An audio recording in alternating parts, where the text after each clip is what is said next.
With yet another unwanted comeback of the Super League, much like the jaw rule return no one ever wanted or asked for, we have a feeling that this could all end up to be like football's Fire Festival. Welcome to the Anglo-Italian pod. As always, my name is Rory, and I'm joined by my very good friend, Adam. Hey, Rory. How has the last few days been for you? Not bad. Not a lot of football to talk about, but plenty of goals to talk about, I think. Manchester United and Leeds United bringing the heat. That was a really fascinating game. We're going to get on to that one. And there was a bit of action in the FA Cup. There was Juventus Salernitana. So there's enough to keep us going. And of course, the return of the Super League, but now new and improved. We will be talking about that as well. But my days haven't been too bad. It's been an all right week, nearly the weekend. What about yourself? Yeah, pretty much looking forward to the weekend, it has to be said. Busy first few days at the beginning of the week. Today's been a little bit more relaxed, it has to be said, but still quite full on with calls back to back. So same old service resumed there, and it's not looking pretty for tomorrow. So I'm waiting forward till 5 p.m. tomorrow where I can clock off and enjoy or try and start the weekend, right, Rory? Yeah, it should be. It's a good weekend. It's a good weekend lined up. But something that did kind of brighten up my day today as I was kind of trying to avoid doing a little bit of work. Captain legend himself, Martin Ødegaard, has written a really beautiful piece for the Players Tribune, which is such a great website. If you've not been on there before, definitely check out the Adriano one. It's like heartbreaking and inspiring. But they have lots of players that they can write their story or write what they want to write, really, whatever they've got on their chest. And Martin Ødegaard wrote North London Forever after the song that has now become an anthem, of course, down at the Emirates. And it's about his kind of career path and how Arsenal always meant something to him, and how even when he was a kid, he would play on FIFA as Arsenal, and he always had this idea that he would play for Arsenal. And when everyone was hunting him as a teenager, it was Real Madrid or Arsenal. He chose Real Madrid. I get it. He kind of justifies it very well. He's like, they just won the Champions League. I was going to be coached by Zidane, and I'd get to play in a division with their B team, so I'd be playing competitive football against adults. Exactly. It just seemed like a more sensible decision. I was like, yeah, it massively did. And then it takes us through his journey through Holland, and then back to Spain, and then how the Arsenal move came around. And it just seems like the club means so much to him, and it's like such an honor for him to wear the captain's armband, to take the team out on the pitch. He talks about the anthem now. He says he can't listen to it without getting goosebumps. And the way he describes Arteta as well, he says like the way he met Arteta, he said they had a meeting, Arsenal were 15th in the table.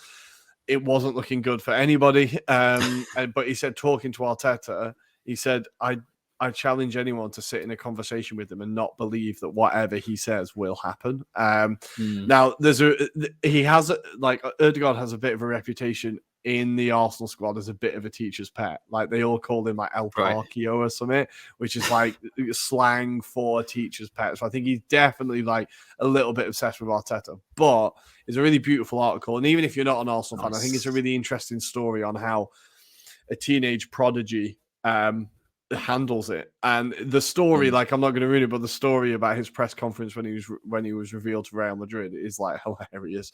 So it's a really interesting article. If you've not read it, I'd definitely recommend it. And it's just another moment where I sat back and thought, bloody hell, we've got Martin Ødegaard. Like, that he's really bloody good. Like, he's been outstanding this season. And it was really nice to read that article. So yeah, if you haven't checked out the Players Tribune, make sure you do.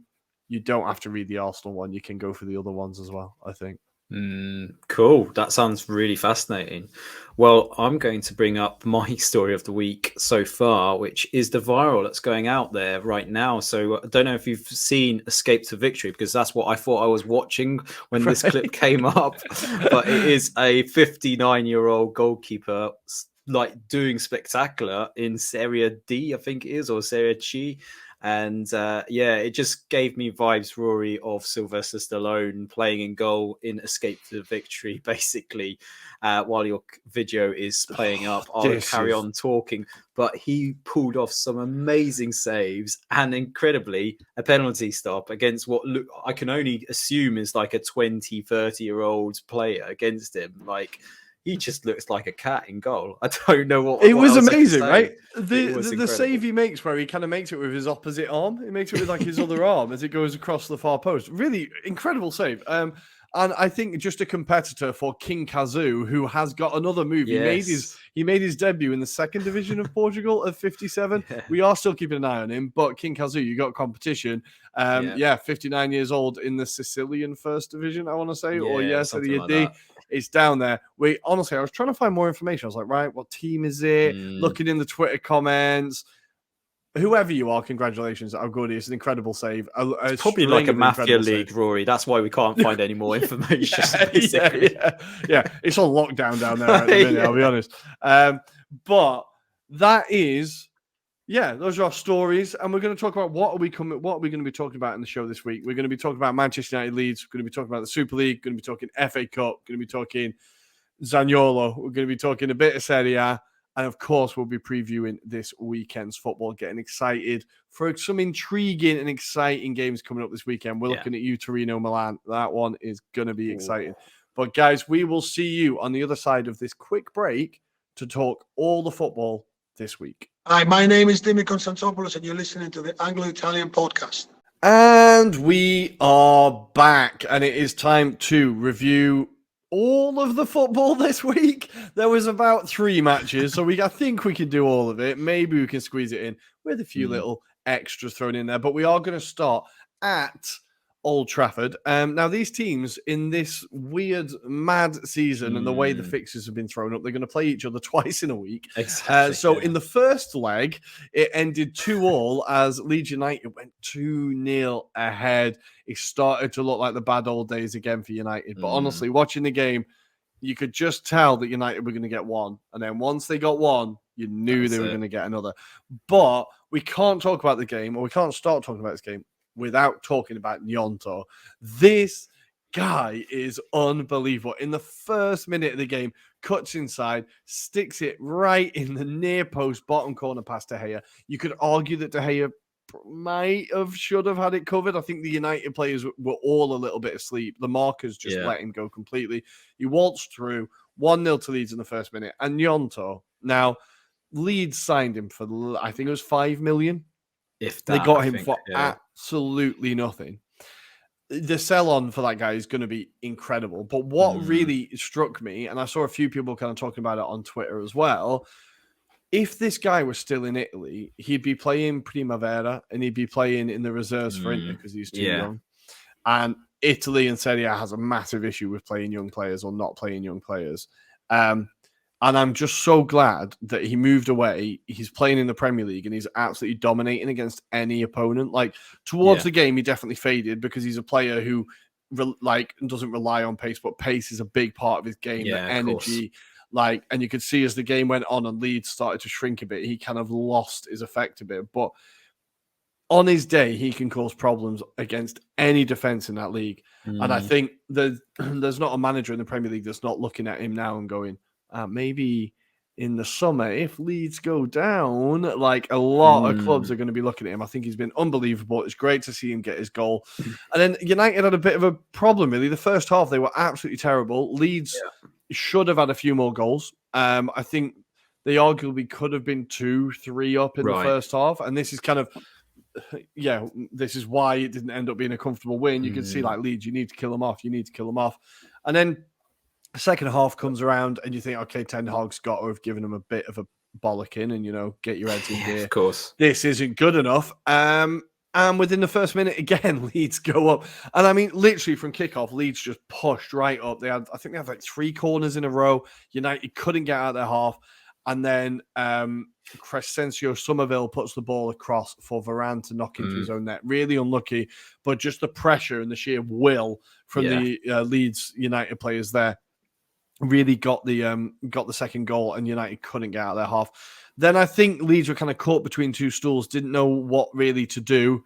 United made a few substitutions. Never been used to be that position, right? Yeah, it's like, fuck, right. What do we do now? They took off Garnacho, who had not the greatest game. Took off Weghorst and brought on Sancho and Pellistri. Now, what I found really fascinating was the second Weghorst went off, they started crossing balls into the box. And I was like, oh, no, that guy was there before. He was just there, but he's gone. Yeah, he's just sat over there now. But United did start to get a bit more of a threat. And Pellistri was key in the first goal. I think he laid off the pass for the cross that came in. Rashford, just unbelievable form of the minute. He cannot stop scoring. And then once United got that first goal, I was like, okay, Leeds, now just don't let it be 3-2. Like, don't throw it away. You knew that United were going to get an equaliser. And they did through Jadon Sancho.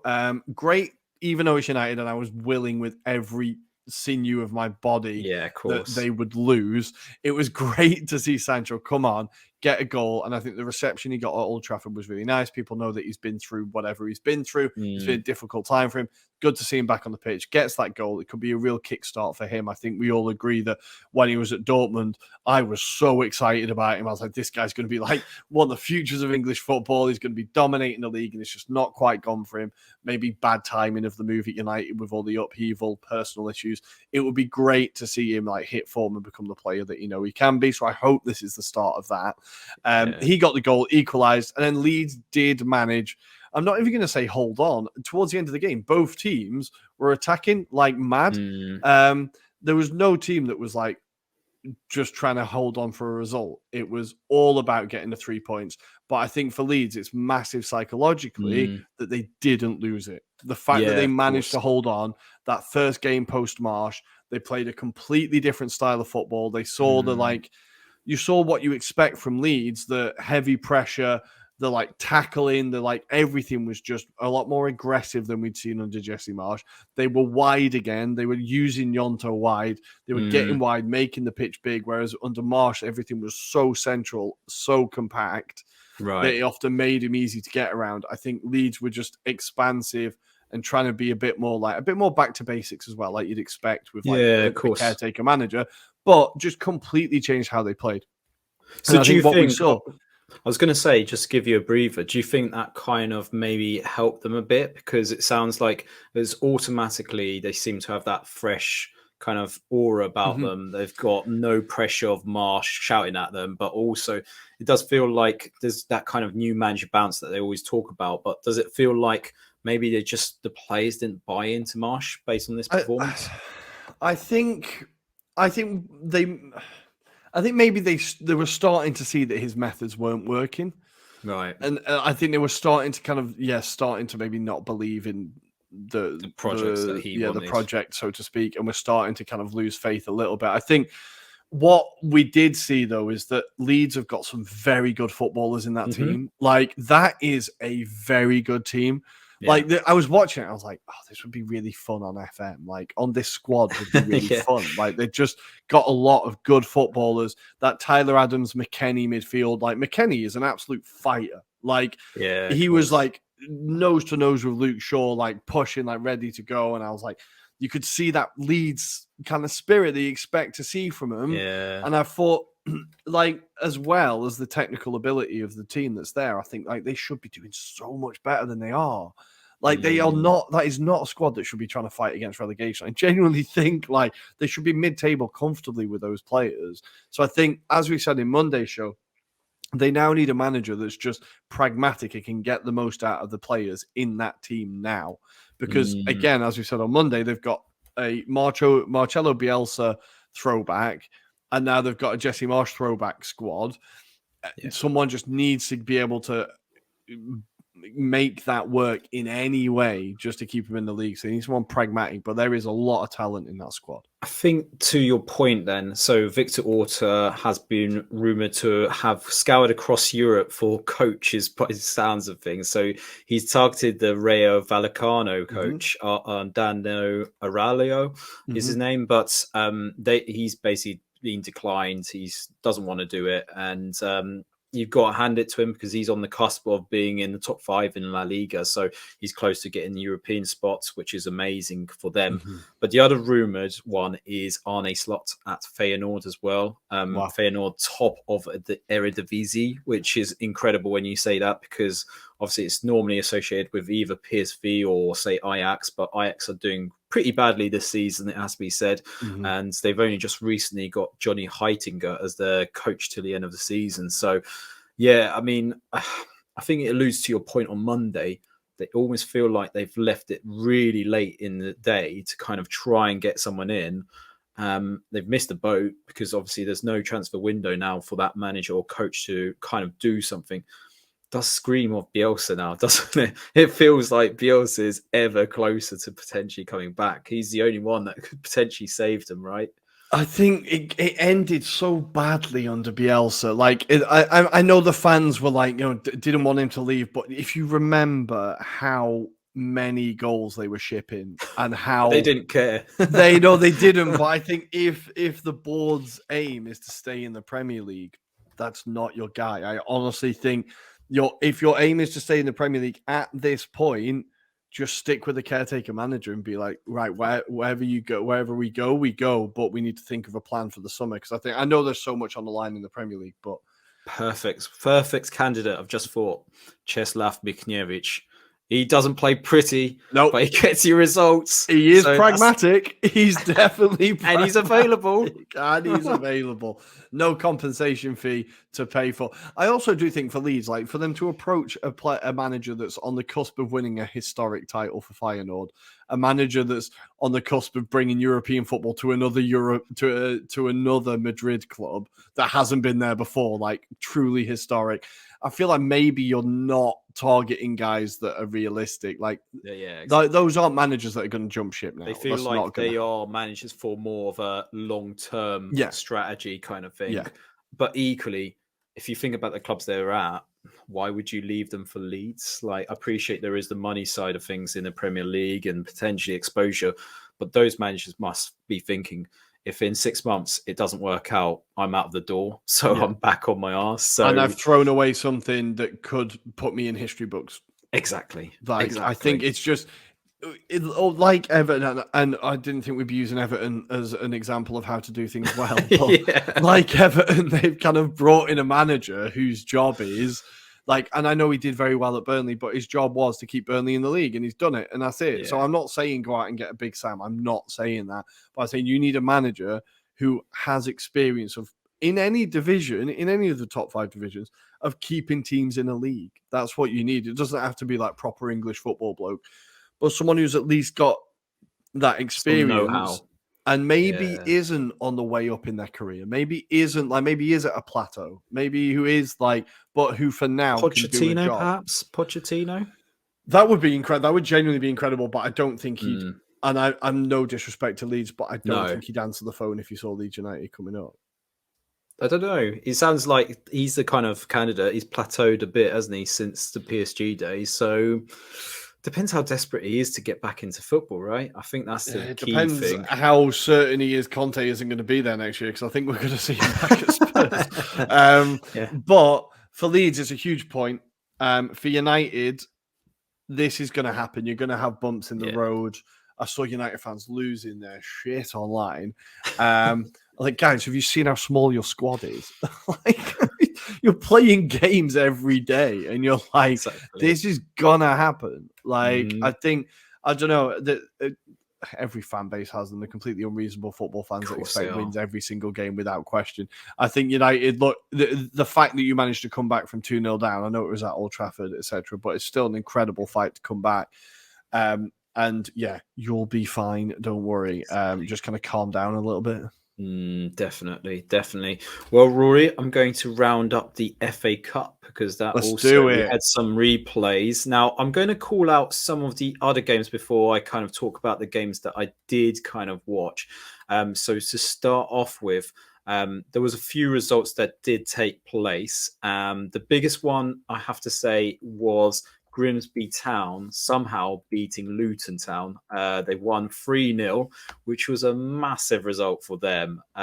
Incredible. Just as we were complimenting Rob Edwards, Exactly, yeah. So they scored 3 goals in the first half, which was absolutely incredible.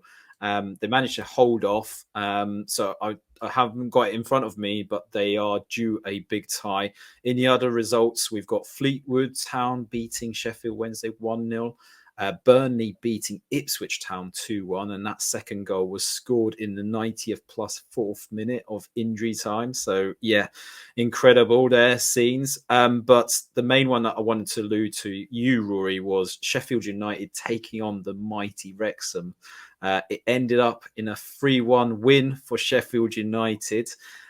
Very close from Wrexham despite their best efforts, and Paul Mullen just using his tactical nous in terms of bringing the fouls. He got 2 penalties, scored 1 superbly. The second one, unfortunately, went with the almost same direction, but he tried to go to the sides and it was saved. But I think the key takeaway from this match was the Billy Sharp quotes at the end of the match. And he I don't doesn't know if you seem saw. He doesn't seem to be someone who suffers fools gladly. I think he's doesn't mince his words, eh? No, he's a pure Sheffield United fan. So yeah, he's going to give his all for the club and stick up for the club, more importantly, especially as he alluded to, he felt that Wrexham fans and Wrexham in general thought they were through to the next round against Spurs. But I didn't see it myself, but I loved the reaction on Twitter when that came out, and there was loads of memes like "ooh," like, and Jay from the In-Betweeners like like that, basically. Ooh. But yeah, that was funny. But yeah, I have to say, I think there was just a little bit of a gap in terms of quality between the two sides. Wrexham did superbly well just to last till I think it was the 80th minute, and then they just collapsed. Unfortunately, legs had gone by the wayside, and it was absolutely a great effort by Wrexham. I have to give it to them, because Sheffield United, they did struggle. There were times they were hanging on. So I think if they were against a better quality side, I think Sheffield United would have lost that match. But that is the difference in golf and class, it has to be said. And I think if you look at Sheffield United, they're a club that are second in the Championship. They are effectively a Premier League club. Exactly. They are effectively a Premier League team. And I think, look, Wrexham are also going through their own huge season where they're trying to push for promotion in a league that is ridiculously hard to get out of. It's like one automatic promotion spot, right? It's so ridiculous. So they've got, like, they're playing matches every other day. And I think, like, yeah, it's incredible effort for them. In the first leg as well, we saw them go toe-to-toe against him. And I thought, it was really, I've been really impressed by the Wrexham players, the Wrexham team. I kind of saw what Billy Sharp meant when they were doing like the Tottenham Hotspur kind of celebration. I was like, you get it, guys, let's just slow your roll a little bit. I know you've got a documentary on, but like, let's just slow down a little bit. It's going to start coming off as arrogant at some point. And I think that's why Billy Sharp was kind of like, he just wanted to remind them that, like, you've done fuck all, boys. Of course he did. Like, so I think it's, I quite like it. I like my first immediate thought was, what we need is more player interviews where they've not been media trained. I love when they do lower league interviews on telly, because it's always, there's a swear word thrown in there. and it sounds like your mate from the pub moaning about football. And I just love it. It's so much better than the absolute sterile interviews you get in the Premier League, where they've all been media trained within an inch of their life. I'm like, no, let's get it. Just more players that just say exactly what they think. Yes, please. Yeah, we all no, watch definitely. it. Like, I have to say and caveat this, we could end up with a Michael Olise interview though, where he goes, just shot it and it went in the back of the net. Basically, like those kind of interview reactions. No, that's true. That's true. But I yes, do like Olise. Yeah, no, exactly. We do love him, but not on the interviews, that's for sure. Finally, because the other game was Fulham taking on Sunderland. This was at Sunderland. This is obviously quite a big game. Marcus Silva was banished out of this sidelines. Unfortunately, he had a ban. But yes, they did manage to win 3-2 in the end. It was quite close from Sunderland, despite Fulham taking a lead pretty much every point of this match, despite Sunderland bring them back into it. Sunderland just looked like a team that's just lacking a bit of quality. Unfortunately, they did have the unfortunate news of Ross Stewart, their talismanic forward, who was injured for the rest of the season, unfortunately, leading up to this result. So that probably going to kill their promotion push as well. But that said, they did do well against a side that was a mixture of like kind of reserve players plus your first teamers, Mitrovic, for example, that turned up here. But good victory for Fulham. So I'm just looking at the kind of fixtures ahead. So the next round. So we have got Stoke City versus Brighton and Hove Albion, Leicester City versus Blackburn Rovers, Fulham versus Leeds United, Bristol City versus Man City. Grimsby are rewarded with an away tie, to Southampton, which I also think just very Nathan quickly, Jones is there. Go on. That is also, I think, possibly the longest journey you could do in England, Grimsby to Southampton. That is an absolute. I think looking at all of the ties, that probably is the longest one. We've got otherwise Burnley versus Fleetwood Town, Man United versus West Ham United, and Sheffield United versus Spurs. So that all kicks off between the 28th of February to the 1st of March. So we look forward to those fixtures, Rory. But I think that is pretty much all of the English fixtures that took place over the last few days, isn't it? That is. It's kind of been a bit quiet. And guys, this is the last quiet week because the Champions League's back next week. So it's all going to kick off. All the European football's back. So this is the last one where we've had a little bit of a rest. Need to get, heads down, ready to go again. But we are going to take a very short break and we are going to come back with some news from Italy. Hi, I'm David Wheeler and you're listening to the Anglo-Italian podcast. Ciao! We are back and it's time for the Italian/European look at things. And we're going to start with Serie A. As we were recording, no, that's Monday night. On Tuesday night, ignore me, bloody Serie A, they had Juve taking on Salernitana. We were all hoping for one thing, but Adam, how did it go? It went the way of Juventus.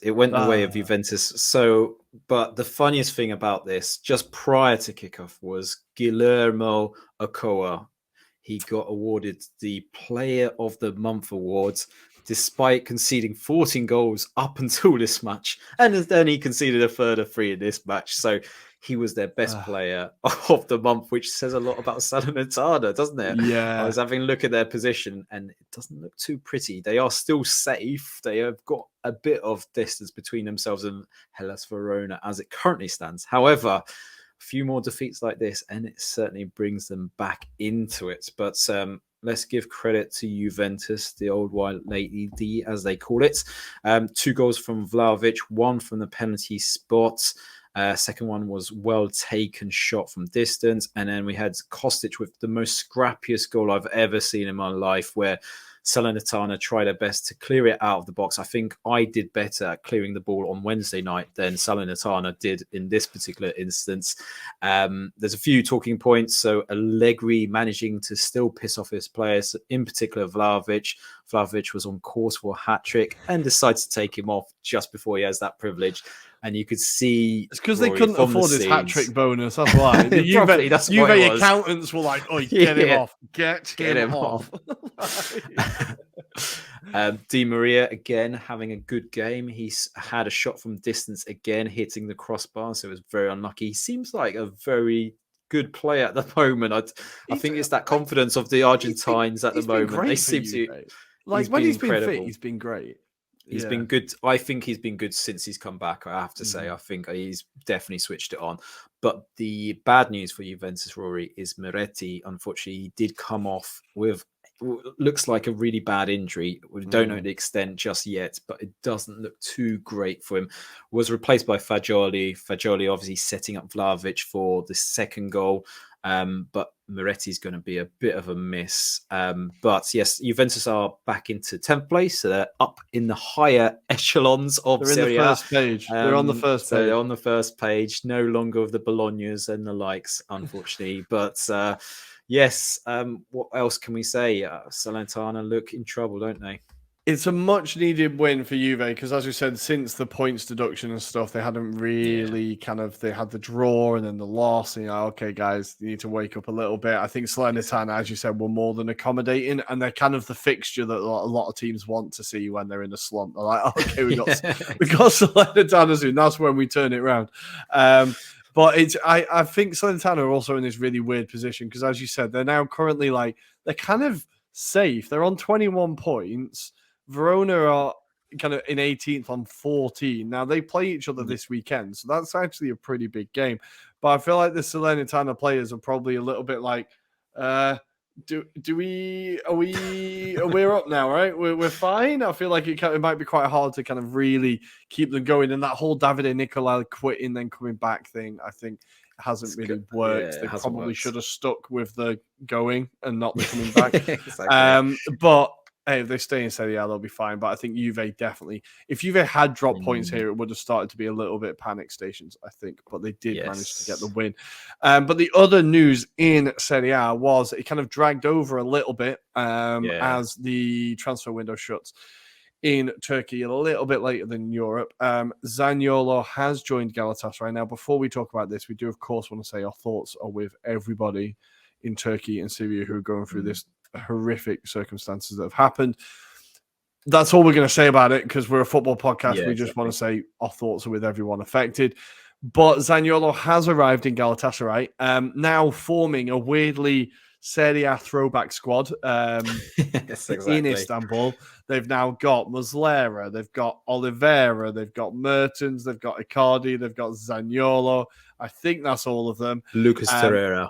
And Lucas Torreira. How could I forget? Arsenal's own Lucas Torreira. Yeah. A bit of a weird squad. And that front three is better than a lot of front threes in Serie A, I would say. Icardi, Mertens, I think that's better than mid-table, that's for sure. It's incredible, right? It's incredible. But what is a weird move for Zaniolo, and I'll get your thoughts on it as well, it's a very odd move. But I did see, now I think it's the Roma sporting director, Pinto, who said, because Zaniolo had a bit of a dig at him for not doing his job properly. Yeah, of course. And Pinto said, well, if I was openly looking for a move and the only clubs who bid for me were Bournemouth and Galatasaray, maybe it wasn't me who wasn't doing my job properly, which was a fucking savage response. Savage. Like, absolutely savage response to both Bournemouth, Galatasaray, and that Zaniolo. Media training was brought to you by Jose Mourinho. Yeah. He walks in like that renegade teacher, like, forget everything you've learned, literally rips the script up. This is what we're going to do. So he had a bit of a dig at Zaniolo, fair to say. How do you feel about this move? I'm going to give my thoughts in a bit, but what do you think about this? I think there's a lot of despair in Italy about how Zaniolo's career has gone. The problem is, like, obviously he decided to throw his toys out of the pram. Whether he was badly managed by his team, I don't know. But clearly, I think it got to a point where the kind of support for him just went. There was no longer that kind of support element for him. It's clear that Mourinho washed his hands of him.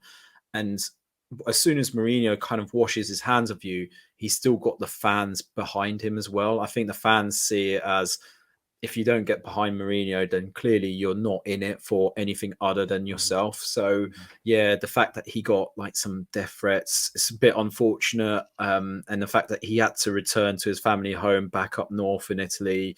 I did see that apparently he had provided like a doctor's note to the club to say he's going to be signed off for a few days. So it felt like it was getting to a point of this could be really bad for his mental health as well. But he's got the move to Galatasaray, which is probably a blessing. I believe he's got a clause that says he can go back to Italy if a club like has the right bid for him. I suppose it's a bit disappointing, but then I do also feel like his form wasn't there. He didn't really show himself in that kind of latter part of his time at Roma.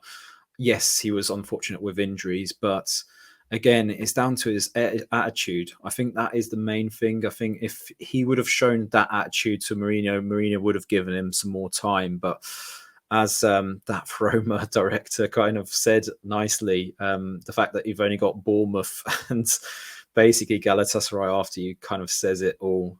What about you? What do you think? I think it's really interesting because I think for Zaniolo, before we get onto the deal itself, because there's an interesting aspect to this deal which is worth keeping an eye on. But I think for Zaniolo himself, he's someone who Inter were very keen to get rid of. And everyone was like, why are you getting rid of him? He's one of the brightest talents in Italy. And they were like, never you mind, we're getting rid of him. And then he went to Roma and he was good for a bit. And then they're like, why are you getting rid of him? Never you mind, we're getting rid of him. I felt like he might be someone who, now in Italy, there are many negative aspects about being a footballer. The ultras sending you death threats is definitely one of them. And also the media. And I think he became a bit of a lightning rod for the kind of the Suns and the Daily Mail kind of versions in Italy, where they would often write about him, write about his life. And I feel like maybe he's someone who has a lot of distractions, but also was targeted. So I think maybe getting out of Italy for him might not be the worst idea. I think Galatasaray, look, you're going to a country where arguably the pressure is higher. If you're a footballer, like they don't do well if you don't do well. They're not happy if you're not playing well for them. True. But I think it could be good for him to get out of Italy for a bit and just maybe find somewhere where he's like, he will be worshipped there. Like he is a big name going to that squad, and he's someone who like can bring more viewers to the league. Like it's a big name and a player in his peak. So I think this is like, or reaching his peak, let's say. So I think this is like a big deal for the Turkish Super League and for Galatasaray. But so it'll be interesting to see if he is able to kind of enjoy his football again and find himself, hopefully, because I think for Italy as well, we hope that he would do well. But the interesting part of this deal is that Roma now have an option on two of Galatasaray's most exciting young players. Now, they've been very clever in this deal. They said, yeah, you can have him, but we want first option on Yusuf Demir, who is he's 19 years old, I want to say, 19 from Austria, and Efe Akman. So Efe Akman is a defensive midfielder. He is 16. They've got the first offer on him. So I think it's a very clever deal for Roma and being like, actually, no, we're going to get something out of this still.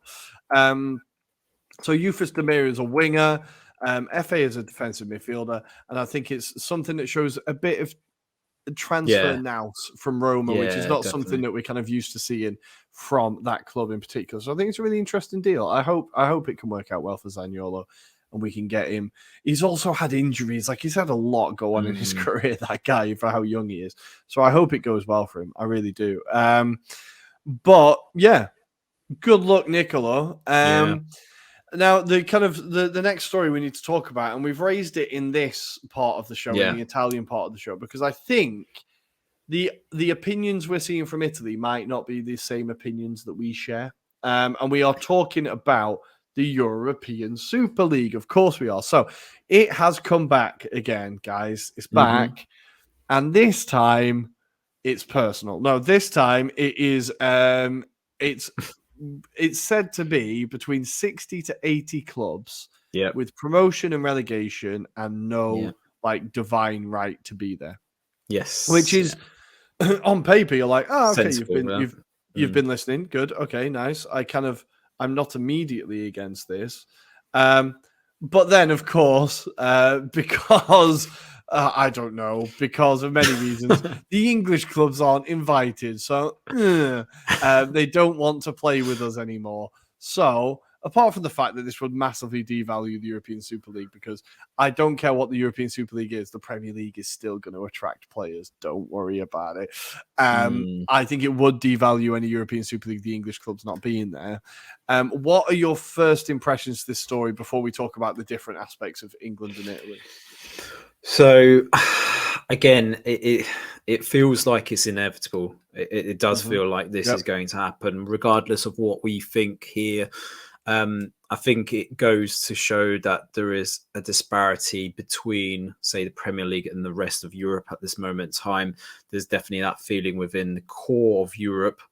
And although we can talk about the instigators being Barcelona, Real Madrid and Juventus, it does feel like there's a growing sentiment amongst other teams. That said, the European Club Association, which is headed up by Nasser Al Khalifa, have spoken against this and saying they're just doing this out of spite and they're not thinking rationally.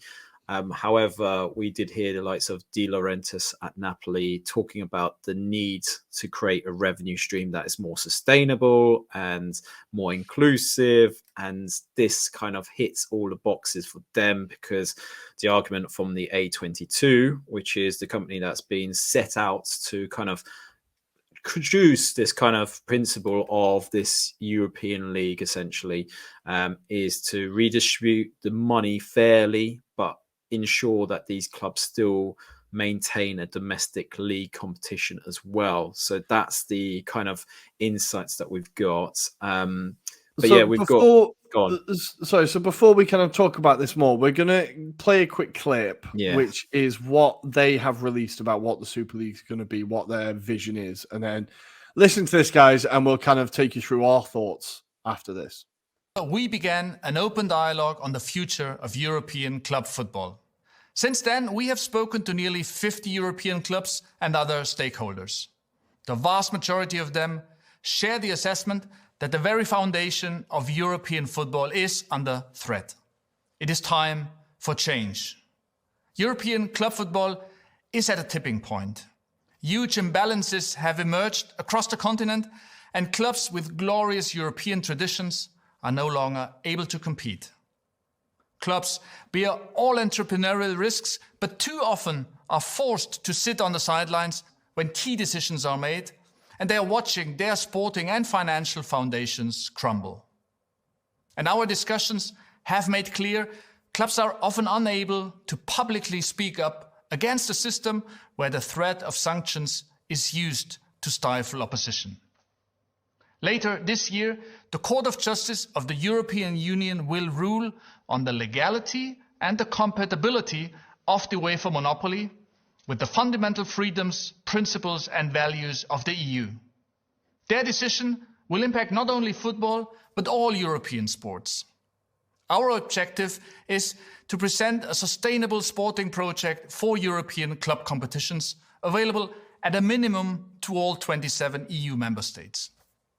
Today, we present the preliminary results of the first phase of our dialogue, which has been honest, direct, and constructive.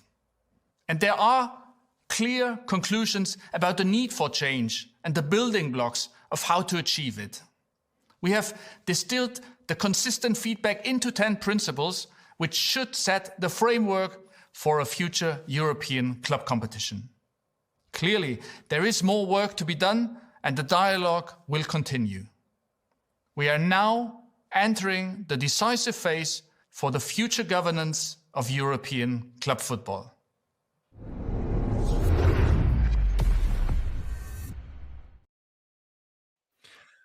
Well, I'm none the wiser. I don't know what any of it meant. There's a lot of we have done this, we have decided this, we have secured the future of this, without giving any detail, which is just a masterpiece of modern PR and pure rhetoric coming out of his mouth at every paragraph. All marketing words that mean absolutely sod all. I don't know. What do I think? Like the last statement he made, it meant nothing. I think it's interesting because obviously what they're alluding to is like they are unable to compete anymore. Is the fact that Chelsea have just outspent all the top five Basically. European leagues, which is an issue. I accept it's an issue. But as we've said in the past, it's not impossible for you to market your leagues better. It's not impossible for you to share the wealth out better. It's not impossible for you to improve your grassroots football and build the pyramid from the bottom up. Like, it's not impossible for you to do these things. You don't have to tear apart the fabric of European football because you've not been managing your leagues well for the past 10, 20 years. And the clubs, you mentioned the three clubs that are pushing it the most, right? Real Madrid, Barcelona, and Juventus. Now, bar Real Madrid, because they're, I think, on pretty solid financial ground because they run very well. Yeah, fairly, yeah. Obviously, the other two are the two clubs that are drowning in debt because they've been so horrifically mismanaged over the past 5-6 presidents that they're like just grasping for anything that shows them any sign of hope and the way of survival. Like, I'm sure, like, it might be super cynical, but I am not following Barcelona and Juventus fucking anywhere. Have you seen the mess they've got themselves into? Yeah, exactly. Like, anything they're spearheading, I'm kind of like, I'll hang back. You guys go forward. Let's see where this goes. Like, what do you think about it? Like, and then we'll talk about the England and like what the difference is in perspective. I just started off by looking at Bernd Rijkaard, who did that particular piece, and looked at his background. So it wouldn't surprise you, Rory, that he started off as a marketing manager, and he set up a sports agency in Madrid, which is potentially where Florentino Perez has probably visited him to get onto his expertise. But also his background is in the TV world. So he's been responsible for bringing free-to-air TV in Germany, bringing the sports rights there as well. So clearly he's got the background of trying to sell it to a specific audience. Well, we know what they are. But yeah, it's very cynical, everything about this. It's just a case of how do you make it attractive? How do you make it fun for fans? And I think what they're trying to do is counteract what UEFA are doing with the Champions League. They clearly are stating that they're not getting a say in the Champions League format. And that's the problem. I feel like that's where they're trying to wane their anger at the moment. But their anger should be waned at their own domestic leagues as well, to be fair, who are basically behind the Premier League when it comes to revenue making. They just do not grasp that they need to work on that. But as you allude to, these clubs are becoming a bit more greedy. They are, and it probably doesn't help that the Premier League have got such a deal in place at the moment. But I can't say I'm looking forward to seeing these fixtures. I mean, can you imagine, like, we could be watching the likes of maybe Marseille versus Barcelona in a June fixture when the players have already been tired from a domestic league season going into this, and this could be like during the whole summer potentially. I mean, I doubt it's going to be as quick as like a couple of days rest then go into it, right? So they could be playing football basically for a whole year. This is what we're potentially saying. It's the pursuit of any football and not caring about the quality of that football. But like, I find it, I refuse to believe that when he says all 27 EU member states that there's going to be bloody Sheriff Tiraspol in the top division. Like, you can go fuck yourself if you think that's happening. Like, I don't think it's like, instantly I'm like, oh, sod off. That is not what you mean. Like, all 27 member states. So Liechtenstein are going to have a representative, are they? Are they going to be in the FC second division? Vaduz or whatever it is. Like, if you know what I mean, I think it's just the San Marino. Are they getting in? Like the Vatican? Yeah. Like, I just feel like they're saying exactly what they think needs to be said at the moment until they can get it ratified, and then they'll be like, okay, well, what we actually mean is, of course we can't get relegated with Juventus. Like, so I think what we need to actually really be able to sit and look at it is detail. None of it has detail. Like a second, third go at throwing this now, and there's still not been this is what it's going to look like. This is how it's going to exactly. This is how, like, you can say what you want about how terrible the new Champions League format's going to be, and trust me, it's fucking shit. But at least you can look at it and go, okay, that's how it works. This is an idea, and this is how the idea works, you can then have an opinion about it. The Super League, the only idea we got was we can't be relegated. And now the only idea we've got is, okay, you can be relegated. But that's it. So I think, like, if they want to be taken seriously and if they want is to go further, then we need more detail. But what I want to do is also look at it from a Premier League perspective and one from a Serie A perspective. That's what we talk about on this pod. Let's try and look about it both ways. So we'll start with Serie A and say, if you are Inter, if you are Milan, if you are Juventus, and you are sick of not being able to afford Zaniolo while Bournemouth can, and you are sick of your players constantly having to go to the Premier League because you can't say no to the money, is this your most realistic option of being able to compete again? I think the answer is yes. So can we blame the clubs for wanting to do this? Probably not, no, because they've got themselves to that level where they want to compete with the elite within Europe, right? They want to make sure that they don't necessarily have to sell their talents because that's what they're doing.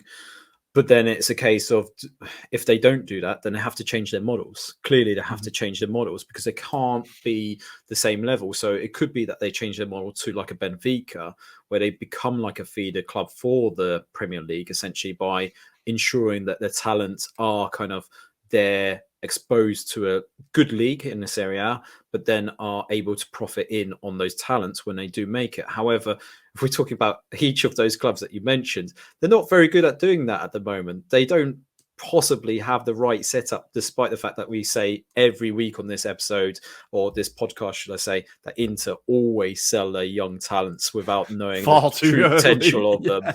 Milan are very kind of by the wayside. Sometimes they have gems, sometimes they don't. Juventus, again, they look like they've got a really good class of players coming through, but they're not necessarily getting a chance at this moment in time, despite the best efforts of Allegri. So, I mean, that's the problem. So I think it's inevitable from a Serie A perspective that you'll probably add to that Roma, Napoli as well. You potentially could say Lazio as well. But then I think we're then scraping the barrel in terms of maybe who could be next. Maybe Atalanta at push, Sassuolo, but I don't know if they're consistent enough. Fiorentina's going to be next in line, isn't it? I think it's like... So I'm intrigued as to how many clubs it would be. I don't really blame, like, what I have seen on Twitter today is a lot of Serie A fans who were massively against the Super League are now all of a sudden like, yes, please, Daddy, Super League, like really, really begging for it. And I find it really odd because I think what you should want is to improve Serie A, not just ditch it at the first opportunity for an idea that could massively backfire. I think it seems like such a big risk in all of this. And we love watching leagues from different countries and be like, that's German football, that's French football, that's Italian football. And then the fact they play each other, like, I don't know, Marseille and bloody Milan might have only played each other 3 times, but that makes it special. It's nice. It's like the Marseille fans, when they get Milan at home, they're like, bloody hell, we've not played these. My dad saw them play and nobody's seen them since. And like, it keeps that seeing it every fucking week. No one wants to see that. That's what domestic football is for. Then you get your rivalries. I think what you should want is to really improve Serie A, not just sod off to a European Super League. But if we look at the Premier League perspective, if English clubs aren't involved, which good, sweet. If English clubs aren't involved, I am perfectly happy with that. Good.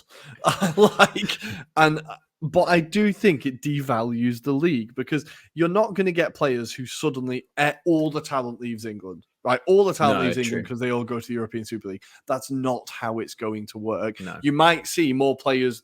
It might level, but the Premier League is done such good marketing. It is such a huge product that it's not going anywhere. So I think ultimately this European Super League would still be like, but they'd have to be like a finalissima. They'd have to be the winner of that plays the winner of England or something, because the whole dialogue, football Twitter would be relentless with people just going, but they've not beaten a Premier League team. They've not beaten a Premier League exactly. Team. Exactly. So I think it would devalue it massively. And you can say like Brexit means Brexit or whatever, and we've shot ourselves in the foot, etc. But like, I think if I was a fan of a European team, I would want the English teams in there because I think it only adds to the competition. I think so. And them not being there makes your competition a bit second rate. I was going to ask you, Rory, and I've thought up of something on the spot, which I don't know if it needs a bit more sounding out, but I'm going to put it out there on this pod just for the sake of it. I'm excited. So we know about the beauties of the World Cup. How about a club World Cup tournament where you get teams from every nation? Let's just say hypothetically, top 4, top 5 of every nation, and we could base it over the last 2 seasons of performance leading up to the tournament. Wow. So you could say, based on your points total, for example, then the best 5 in points tally qualifies you to this World Cup knockout stages. You then have potentially, I don't know how many groups we're talking about now, because I'm trying to work it out. Yeah. But you could imagine just basically 4 teams in a group, right? And top 2 qualify for the next rounds, a bit like your World Cups. Yeah. And then you could then do knockout rounds from there. What I will tell you is this is a more solid plan than the European Super League, because we've got already. I thought it. So trademark the Anglo-Italian podcast for the World Cup Club edition. Timestamped. Yeah, this is our copyright. Yeah, it's ours. I think, look, that is more of a plan than we've had from the European Super League. So fair play. I think, look, like I would be lying if I said that I like the idea of, I don't know, every division in Europe suddenly becoming like Crew Alexandra are suddenly playing a third division team from Spain. Fucking sign me up. Absolutely, I would love that, because I think, like, why not if you can do it? But I think what the problem is that it would come, of course, at the massive expense of the domestic game. And until you can do that and you go, right, all the teams from all the divisions can play all the teams from all the divisions, what you're doing is you're going to damage the lower league game in England, which, I'm sorry it's shit in Italy, I'm sorry it's shit in France, but in England the standard is bloody good, and we've got really good lower league football, and we fill out grounds more than some like top division grounds across Europe. Like, we get big attendances in League One, League Two, like all the way down to the National League, we get big attendances. Like, and what annoys me is that it would just completely kill the lower league game in England. And that's what the game really is. Because me and my mates, we talk on WhatsApp quite a lot about how the Premier League now feels like Disneyland. It feels like just, it's so distant from anything. Like, when I go to the Emirates, I don't get to go often. I don't live in the country. But when I do, and I try to when I am in the country, it feels like you're going to Disneyland, because you're like, oh, I'm there, and it's the stadium, and you buy a shirt, and you do that, and it feels everything so distant and so just like hundreds of millions of pounds, and everything's just floating in the air. What the football I really enjoy going to, and I love Arsenal, but the football I really enjoy going to is going to the Alex, because that's the proper football with the mates down the pub, and I think, for it to kill the lower league game, and you support Wickham, right? It's like, you know, lower league is, you go and watch lower league. How damaging do you think it could be, this idea? Like, I mean, this is the problem. It just feels like that Super League and the Premier League is just becoming a bit more fabricated right now. It feels a bit more distant, and you're not getting the same kind of fun experience. It feels like it's more serious than it ever has been. I mean, you can see by the sense of, like, if you get relegated, the amount of money that you could potentially lose out is the big factor. That's the big thing that's called out, rather than your team shit, but you could still bring yourselves back up into that. And the Championship's a good division. Exactly. And this is the thing they always dismiss. They say they'll be back up in 2 seasons ago and like time, and then they realize, oh shit, there's actually a good division down there in the Championship. Like, and then they realize that these big clubs like Sheffield Wednesday are no longer in the Championship because they're now trying to call themselves out of League One. And, you know, we've seen cases of like Bolton being in League Two, for example. I mean, think about the first ever Premier League club, Oldham Athletic, now in the nationwide conference. I mean, that says it all, really. It's getting to that point where money is starting to ruin certain aspects of communities. We only have to see about the amount of clubs that have gone out of business as well, Bury being one example. Unfortunately, it does feel inevitable. And I do feel like there needs to be some sort of restructuring as well at a lower league level, because we're being killed off by the fact that you've got this blackout, for example. What why is that still a case in the lower leagues? I don't understand that. So that kills off any opportunity for fans really to watch their team, but they can't go to those games, right? And they give you that old age argument of, yeah, but then that means you won't get the revenue from, being in the stands. But clearly you're missing out on revenue from potential people that would pay for the streaming services to watch those teams play. And that's the big problem. And if you look at the MLS, they've done just finely. They've done a really nice package. It's £75 for the whole season. You can stream whatever game you'd like. And it's basically on an app as well. So they've realized the potential. And it's just like, knock, knock, Premier League. This is what else you could be like doing right now. But yeah, they probably won't. No, I think, and they're also saying this at a time when the demand for tickets has never been higher. Like, I think most grounds in the country are kind of selling out or getting high attendances. Like, people still want to go to football. People don't want to sit and watch it at home. People want to go to the stadium. So I think it's kind of an argument that falls apart anyway. But look, for the English perspective, I think if the European Super League don't want us, then fine. Good. Have fun. I think it would be difficult for we saw when English teams didn't play in the Champions League because of bans in the past, etc.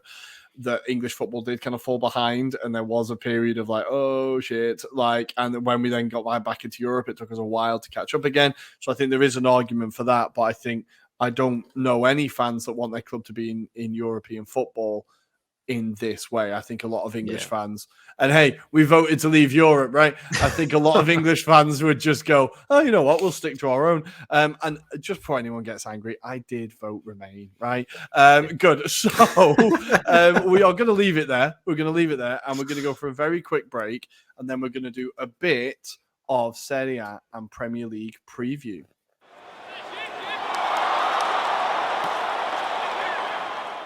Here we are. It's time for the weekend preview, and we are going to start with Serie A. And there's one game we kind of talked about it on Monday. We talked about it at the top of the show. It is the battle for the Conference League back on in Serie A. Currently in 7th place, we have Torino on 30 points, but in 6th place, we have Milan. 3 losses in a row, no wins in 5 on 38 points. Is this the game where the European race opens up? Now, I've got a bit of history about this fixture.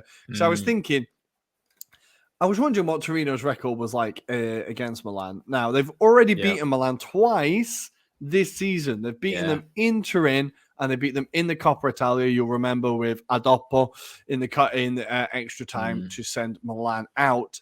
Now, if they win this weekend, it will be the first time Torino have done the double over Milan since 1984, 1985. Oh my God.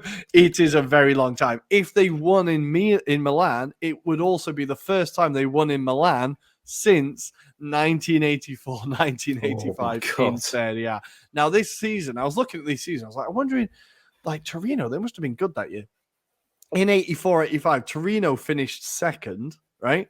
Oh, wow. And it was the season where Verona won their only ever Scudetto. They came out of nowhere and finished 1st. So it was an incredible season. Wow. I've been meaning to do a special episode about that Verona season, about that Verona team, because it really was an absolute miracle. Their only Scudetto, completely out of the blue. But Torino finished 2nd that year. Milan would finish 5th.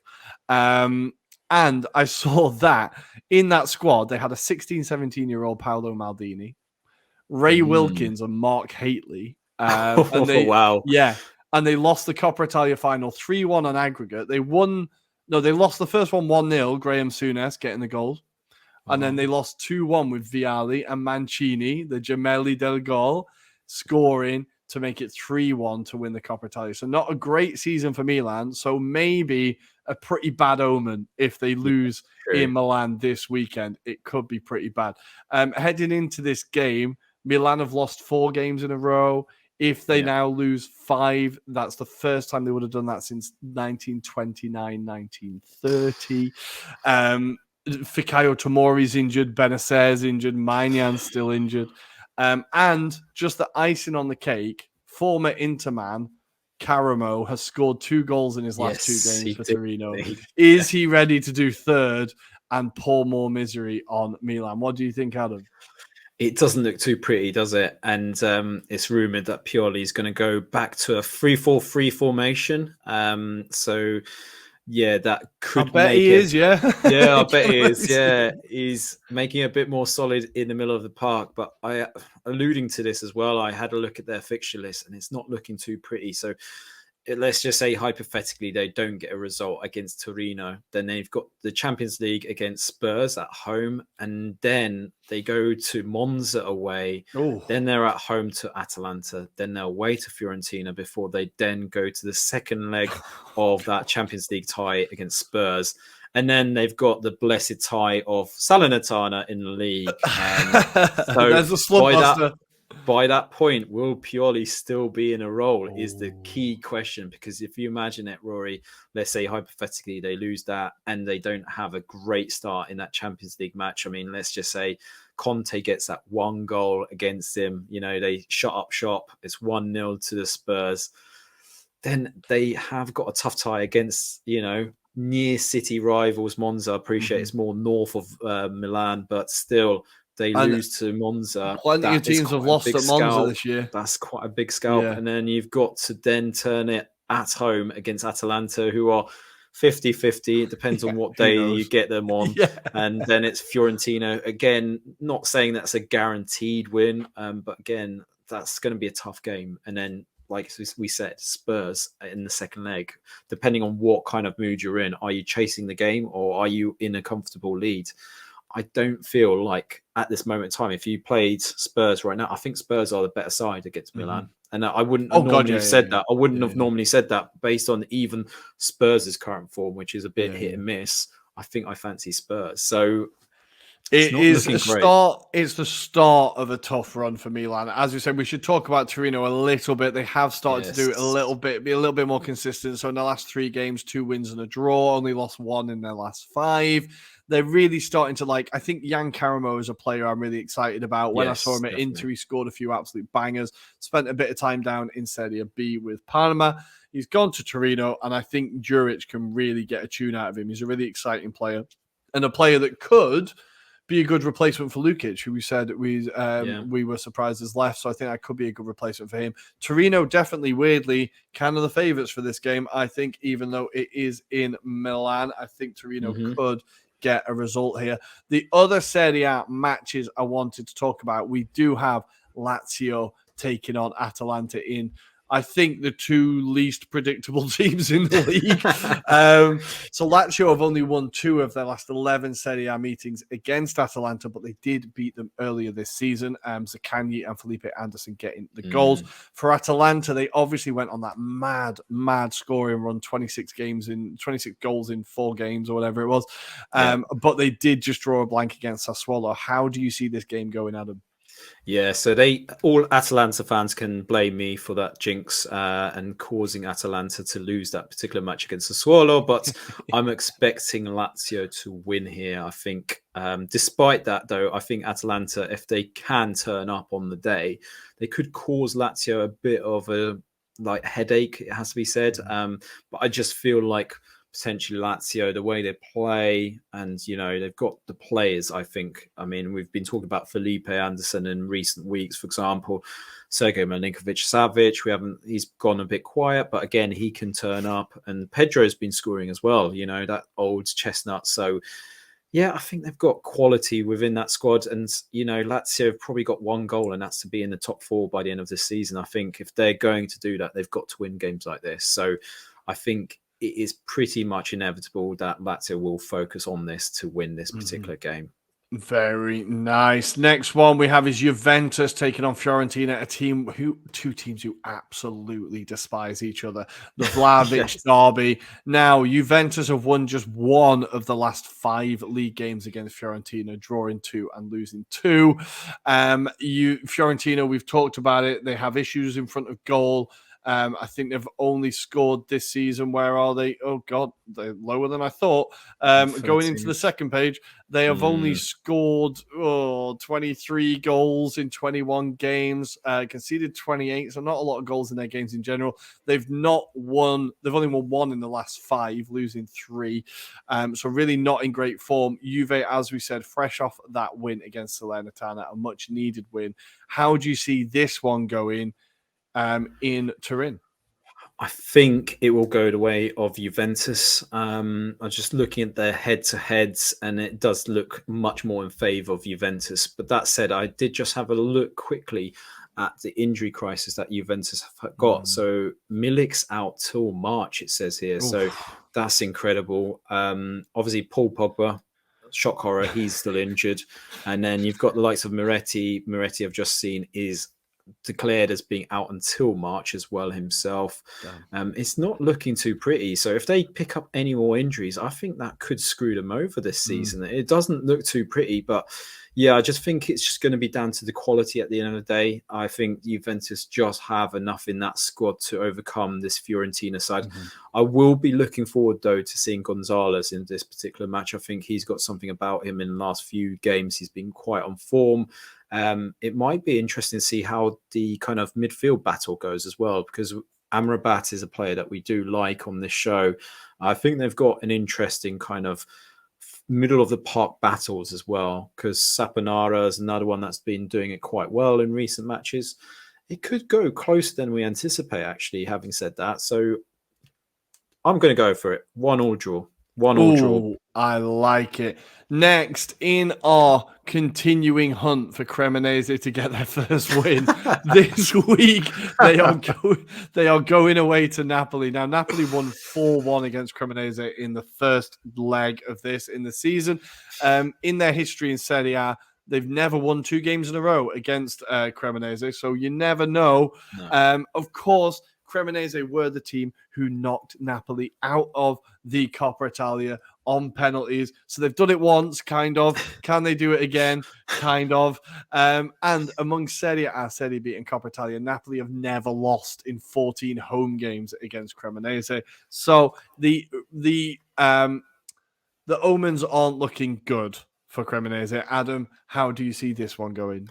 Someone just needs to tell Cremonese it's a cup competition they're playing, and then we'll see a victory for Cremonese. But unfortunately, it is definitely all Napoli in this match. If they do manage to cause a shock, then yeah, there'll be delirium in Serie A, maybe like burning buildings at this news. But I can't see that happening, unfortunately. This could be one that's got quite a few goals.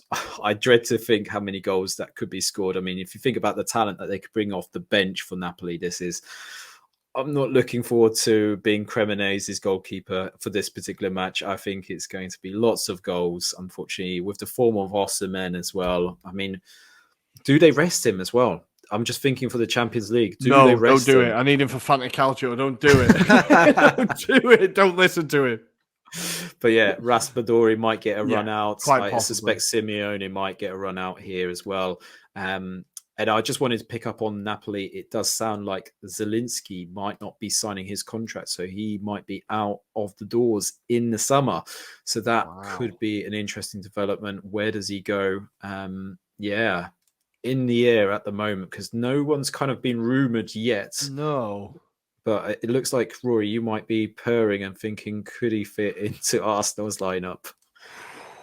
Imagine him under Arteta. I'm getting excited. Yeah, I could definitely see him at Arsenal. Jesus Christ, I'd be well happy with that. On a free, you mad? Oh my God, that'd be incredible. God, nice. Yeah, I think this is only going one way, unfortunately. Sorry, Grigiorossi fans, but we can't quite see it. And the last game we're going to talk about in Serie A is, of course, bottom of the table battle, as Verona in 18th place, as we said, on 14 points, take on Salernitana in 16th place on 21 points. Verona putting together a bit of form. Like they're starting to maybe look like a team, and they're starting to get a few results. Salernitana very much the opposite. Is this a game where we can see the relegation battle burst wide open? Probably not. I think Salernitana will probably keep it to a draw, which will be enough. I'm sorry. I'm just not going to sit down and watch this match. To be honest, Oh, really? I'm not going to be one of those that sits in the armchair for 90 minutes watching this. I'm afraid. So I just think this has got draw written all over it, and it might be a last-minute winner or draw potentially. I doubt it's going to be anything more than that, but I've been proven wrong in the past, Rory. Yeah. I've been proven It's wrong. now going to be. It's now going to be a 9-goal thriller. But if you do want to watch it, it is on Monday at 6:30, because of course it is. If you do want to watch that game, the other games, just very quickly, just so you know what's going on. We have Empoli versus Spezia on Saturday. We have Lecce versus Roma. That could be an interesting one. Mm-hmm. Udinese taking on Sassuolo, Bologna, Monza, and Sampdoria. Inter as Stankovic hosts his former team. That one could get pretty ugly as well, I think. True. We are going to go to the Premier League, and it all kicks off on Saturday with a London derby. West Ham taking on Chelsea. Now, West Ham are a team that I always think have a good record against Chelsea, but I don't think they do. It's just I think I remember when they win. Now, West Ham Chelsea is going to be an interesting one. West Ham starting to look a bit more like their former selves, I think.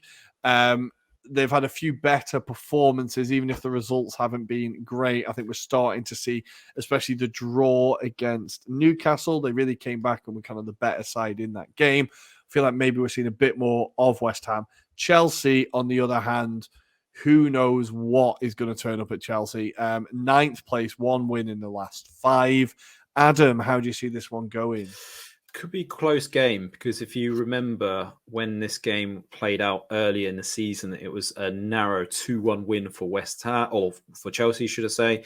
West Ham were a bit, how can we say, they were stolen out of a goal, should we say, when Mendy faked his injury, and he went down saying that he got injured in the process. If you remember that particular incident, I think it could be a close one because of the fact that Chelsea don't have a striker, really, to be honest. And I was just looking at the last time West Ham did win, and that was back in 2021 when they beat them. I thought you were going to say 2012 or something. I was like, Jesus Christ, my memory is bad. No, they did win more recently, for Tom's benefit anyway.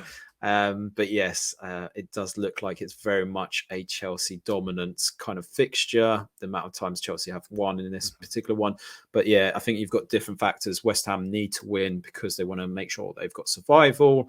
Chelsea just, consolidation. I don't think it's anything more mid-table than that, consolidation. Consolidation at this stage. But if you do fancy putting a bet on, Chelsea have won. This game has had more last-minute winning goals than any other game in the Premier League. There have been 7 winning goals scored in the final 5 minutes of games between West Ham and Chelsea, more than any other fixture.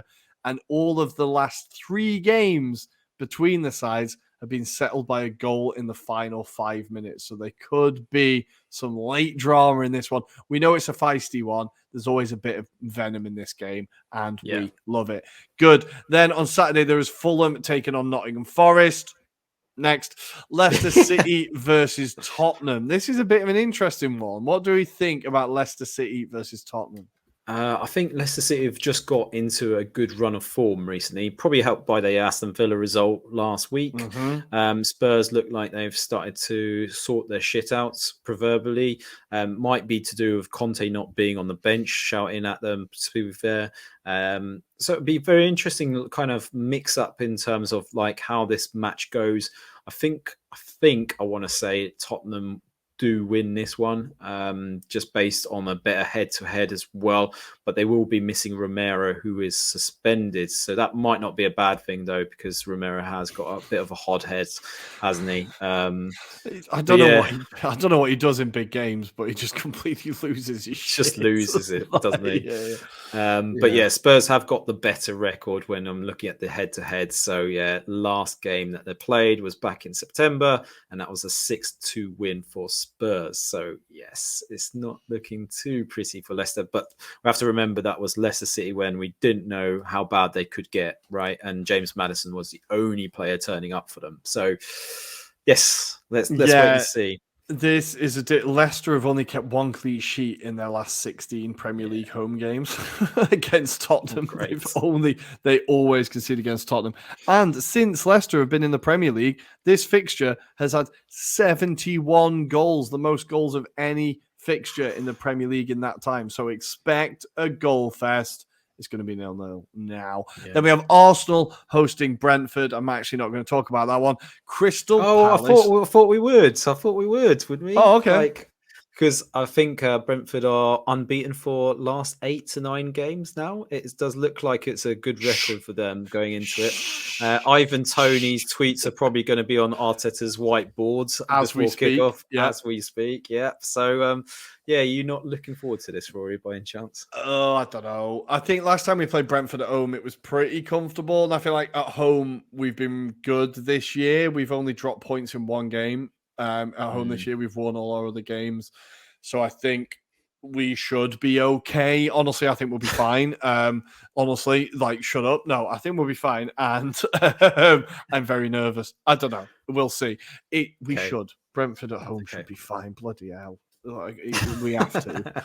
We have to. That bloody Everton result, honestly. Crystal Palace versus Brighton. It's not a derby. It's a rivalry. Crystal Palace have... Oh, God. It's just Patrick can't get any consistency out of them, can he? They're now in 5, no wins in 5, 3 losses in that time, find themselves in 12th on 24 points. They're not a million miles from the relegation zone. They're 6 points clear of 18th with Everton. They could see themselves get dragged into this. And Brighton, very much flying, only 5 points behind Tottenham in 6th place. But they've played 2 less games than Tottenham, so it is absolutely wide open. How do we see this one going? Based on form, I think it's Brighton. But as we've said, this is a rivalry, not a derby. There is hatred between the two. That could be the factor that helps galvanise Patrick Vieira and that squad. But that said, I don't know about you, Rory, but I don't know who's going to score those goals for Crystal Palace. It's going to be one of those that comes off an arse cheek to go in the back of the net or something like that. But Brighton like to turn up at this particular match, especially at Selhurst Park. They like to get the shithousery, whether it's Malpay or someone like that in the last minute. And I feel it will go the way of Brighton, but you never know. Vieira has a tendency to disrupt kind of rhythms, and De Zerbi ball might be one of those kind of games where he likes to disrupt this style of football. And I think that's probably what I haven't seen anyone do against Brighton just yet. And that is basically cause mayhem and just go in with harsh tackles, for example, and, break out the play. I've not seen that against a Brighton side yet this season. If I've seen Brighton lose, I think I've only seen them lose because the other team were a bit more superior in the way they've played it. Yeah. That's the only time. So this could be very interesting in terms of contrasting styles and mixing with that hatred for each other. That's going to be a banger. That's going to be an absolute delight to watch on Saturday night. That's for sure. If I don't get the chance to watch it. No, I think definitely that's one that I'm going to be... Well, it's the same time as Arsenal. I'm not going to be watching it, but I will be keeping an eye on it. We do have Southampton versus Wolves. Nathan Jones is still here, guys. I'm as surprised as you are. And then late on Saturday, we have Bournemouth taking on Newcastle. Eddie Howe going back to his old stomping ground. But then for fans of... or people with amnesia, you can watch it again. Leeds United are taking on Manchester United, this time at Elland Road. Now, I think Leeds could get something here. Elland Road, I think, there's no more Yank Lampard. It's going to be a bit more and they fucking hate United. How do you see this game going?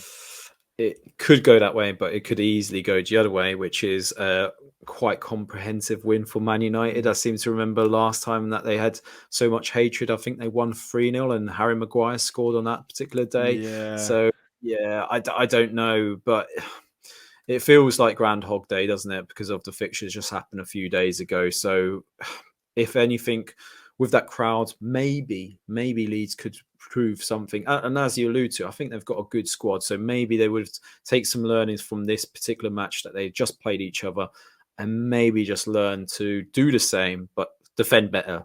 That's all I can say. Just defend better.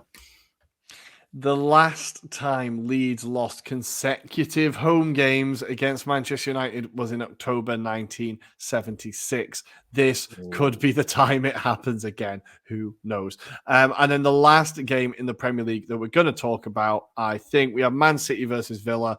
Come on, Unai. Just do us a favour, man. Unai to the rescue for Arsenal again. I can absolutely see it. Please, God.